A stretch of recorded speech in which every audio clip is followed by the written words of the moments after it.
papasok na kami ng rotonda from Magsaysay going to Concepcion. Ang gagamitin is inner part kasi ang plano lang natin kumaliwa, papuntang kaliwa. Uy, may classmate tayo doon, si CJS, shout out. So Quest Sar. Inner part tayo ng rotonda, tama ang linya, pero bagala mo sa part nito ma'am kasi sila ang priority. Priority sila ma'am. Kung sino nasa loob ng rotonda, sila na yung mauna.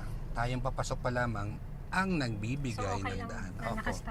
Opo. Pero bibigyan kita ng Pinoy tips, technique. Gapang-gapang is real. Gagapang-gapangin mo hanggang makapwesto ka. Yan. Kasi pag hindi mo ginawa yung gapang, hindi tayo makakalis. Abutin tayo ng alas 12 ng ating gabi. Very good. Gapang is real ha. Stop mo ulit. Hanggang makapwesto ka na.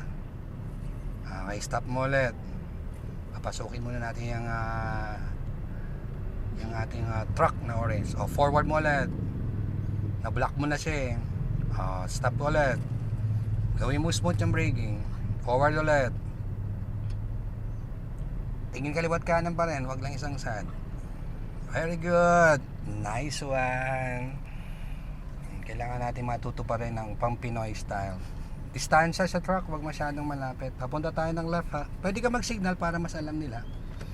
Left naman tayo ma'am. Sundan mo lang po yung paikot. Ayan ma'am. Okay. Unahin mo na yung manibela. Ayan. Konti pa. Dito ka sa may e-bike. Sa may trike na yan. Diyan ka sumunod sa red. Kasi outer ka ulit kasi lalabas naman tayo. Dito sa black. Ayan. Nawala na yung red. O yan.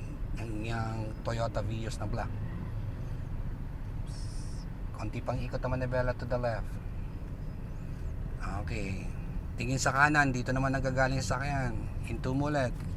Gapang is real. Pareho na ginawa mo kanina. Pero manibela dapat pa straight na. Ang manibela hindi naka-straight. Hindi po naka-straight ang manibela mo. Yan ang straight. Tingin sa kanan. Dito nagagaling sa sakyan. Sa kanan. Very good. Alright. Sige. Pasok na. Okay, hanapin yung linya. Tingin kaliwat kanan pa rin kasi dumarami na sila. Salita naman dyan, ma'am. Hindi na po siya umihinga. Tuloy mo na, maluwag na. Okay. Nagkaraos. Nakahinga na ngayon. Nagkataon masikip yung rotonda. Maliit po kasi yung rotonda namin pero nagagawa ng paraan kung tama ang approach.